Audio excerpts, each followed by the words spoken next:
Alright, so I just realized something that may or may not be a minor inconvenience, at the very least. So, the thing is, alright, let me get rid of that. So the thing is, the multiplayer season has just started, the new one, and there's good news and bad news. Well, the bad news first is that well, you can see that my car is automatically selected to the DBS Superleggera, and that is because that's like the only cars you can use. We have 3 cars in Legend League, all of which are B classes, and that's, well, why did we buy S-class cars if we can't use them? Although there is some good news, well, there aren't a lot of them, but there are some. For example, the rank rewards now have EIP packs. The only problem is that, well, they're not the seasonal cars, and this thing still looks horrible. And if you want to know about the drop rates, well, so do I, because I have no idea what they are. And the packs, honestly, these packs don't matter, because let's be honest, there's a 23% chance of the 003S dropping, which is, well, not enough for you to hope for the 7% chance of the Venom F5 or the 14% chance of a Concept S. Funnily enough, the Aperta is actually theoretically rarer. But who cares about the Aperta? Alright, back to the video. So top 1 is gonna get 30 Legend League packs instead of any currencies because it makes total sense for anybody to think that the top 1 guy in this game will definitely need and will benefit from these packs, 23% of which will drop the 003S. Sarcasm. Anyway, I didn't start recording just to shit game loaf. I'm doing this to actually get some decent content other than babbling and ranting about cars and how bad they are in this game. And you know what? This video is gonna be me telling you what cars you should use in this game mode and what to avoid. Alright, so I would start from Bronze League, but the thing is, I probably already start like Platinum League, so it's not very ideal for me to use like a Lancer against, what even are there? Like 600 L... No, that's a Legend League. Anyway, let's just get back into the video, shall we? You know what, I'm not gonna bother talking about the cars below Platinum, I'm just gonna go straight up to the 765 LT. Now, this one's literally, I mean, it's like kind of a rebalanced Murcielago. And it's basically just average in every single way. Average handling, nitro acceleration, and top speed. Let's just see how it drives, and let's see if it actually works. I was going to talk about the Apex, because that's one of the cars to avoid. Because, I mean, it does go 358 kilometers an hour at top speed, but that's only with perfect nitro boost enabled. And the nitro's not that long to keep perfect nitro everywhere. So that's not a good car to use in this season, especially considering that it has a little bit of acceleration delay. Okay, I'm definitely gonna die here. How did I not die there? So I only lost to an Ascenza, which, to be fair, is quite an expensive car. It is better in this mode, probably, but the point of the matter still stands. Actually, it doesn't, because this car isn't that cheap either. Anyway, let's just go back to the garage and find another car that can actually win us some races. Yeah, about the Apex, the top speed is a little bit too low, it's too focused on handling, the acceleration is actually... Well, the launch acceleration is fake negative, because most electric cars do, and this is an electric car. And the nitro, it says 75, but it feels substantially lower, especially since you need perfect nitro everywhere, basically. Alright, back to other cars. What's this thing doing here? It's the Apollo IE, and it has good acceleration, I mean, good everything, although the nitro can be a little bit longer. I'm pretty sure this thing's gonna be fine, though, so let's just try it out. Alright, we're starting in Caribbean. That's not too bad of a start, considering that this car is a little bit more on the agile side, and the Apollo Ns are not.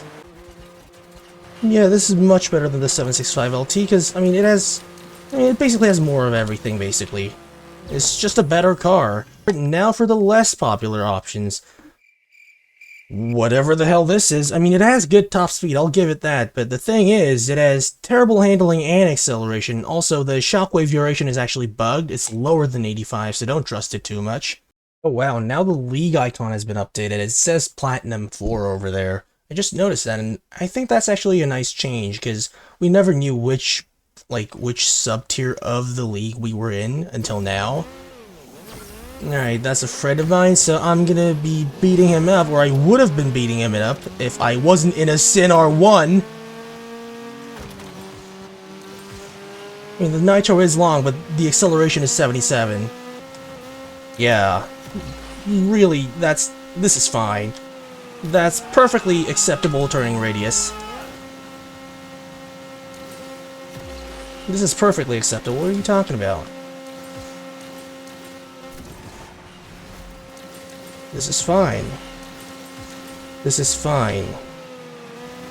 Yeah, as you can see, the Shockwave is substantially shorter than all the other Nitro types. And I'm 5th place, so I definitely wouldn't recommend this car. Especially since all the other maps in this game usually seem to be like Tuscany, like this one.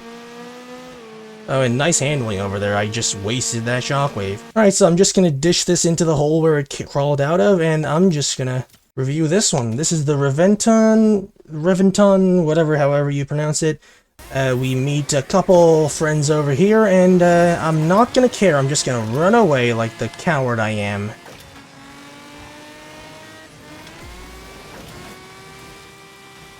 Top speed isn't all that bad. It's 371. I'll take it. My controller's breaking down again. And yeah, this car does have like really balanced stats. Like the top speed isn't that bad.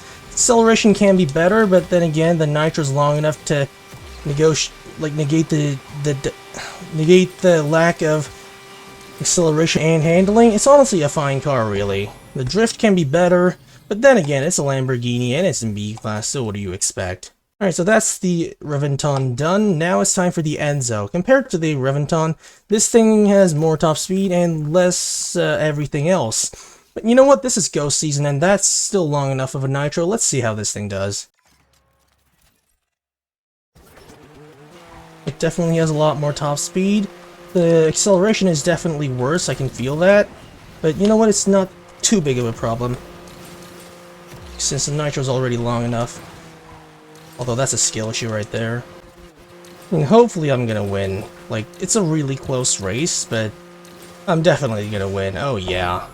That was a really close race, and that's exactly why I told y'all to avoid the Apex. It's just not enough to compete with these things. Alright, next car, that's gonna be the 177. Now this thing is kind of like the Enzo, but it has more acceleration and handling, and definitely way worse of a nitro stat.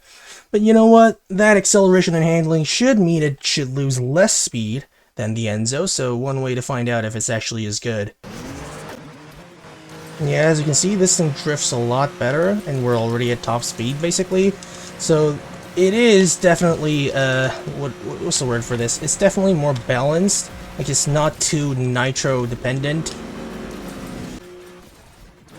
Can I do this? That's about it. I mean, this car isn't that bad either. Alright, now time for one of my... Well, this isn't my favorite car, I'm gonna be brutally honest. The handling isn't enough, the nitro isn't enough, and that's kind of a recipe for another Targa, but in B class.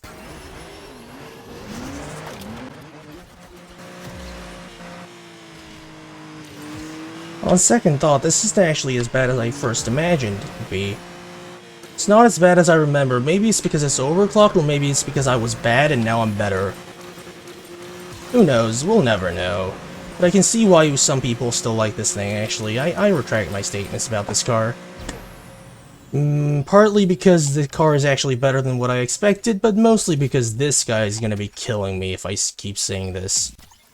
And no comment on that one. The DBS, yeah, that's actually... I think that's a good option, because, like, it has decent everything. It has, like, some sort of floaty capabilities, only to some extent. I wouldn't actively float in this, but some punches can do decently. As you can see, this thing can just perfect nitro some of those corners. I'm stupid. As you can see, it does float just a little bit.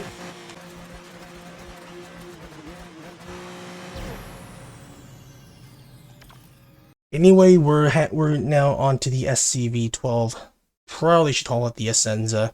I mean, it's basically like a Huracan, but the positive fake acceleration is now negative fake. That's about it. With worse handling, I think. Yeah, definitely worse handling. Probably worse nitro. I don't know about the top speed. Actually, let me check. I don't know what the top speed of the Huracan is, actually, so there was really no point in checking that. But it's probably slower. So this is basically a worse Huracan. But you know what? It should do the job, hopefully. I mean, as long as another end doesn't come up in a top speed track, it should be fine. Yeah.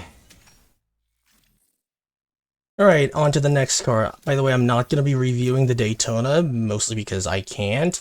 Alright, time for the SC63.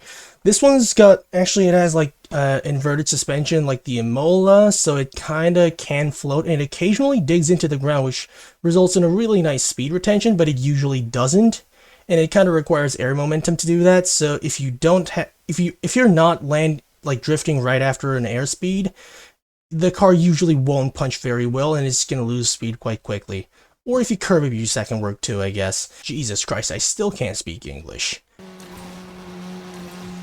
As you can see, it does punch, but not very well without curb abuse or airspeed momentum. I'm probably losing to Hazrick. That's fine, because he's better than me. I didn't mean to hit that rough patch. Now I've got like 7 cars behind me in a 6-player race. I don't know how that's possible. Don't question it, but I'm still second. I'll take it. And I'm actually pretty sure that this thing can actually beat the Huracan only in some like specific tracks where floaty is a bigger advantage than nitro. This doesn't seem to be one of such tracks, but you know what? I'll give him my best. Oh god. Alright, that's first place. As you can see, it is a decent car. And that's 20 points, but that's actually quite a long way to go to Legend League. I will probably have to sit down and like AFK farm for like 4 hours. Or maybe I should just review the Solus and then call it a day and then do the Legend League reviewing like another day. Because like, I don't think anybody's going to be reaching Legend League in the first 24 hours. And now that I've said that, some gonna come around and prove me wrong. Alright, Solus time. This has the highest acceleration in B-Class, I think. It doesn't punch, by the way, as you can see, but it does have really nice acceleration. But honestly, that and the Nitro, which is just like above average in B-Class, that's basically all this thing has. It's not like a particularly fascinating car to drive, it's just a car. I mean, the acceleration would be nice, but other than that, it's really meh. But you know what? The acceleration itself is actually quite insane.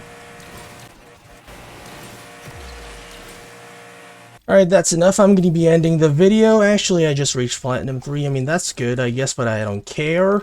I'm just going to leave the video here and just stop the recording, because honestly, I don't feel like grinding to Legend League because this game sucks.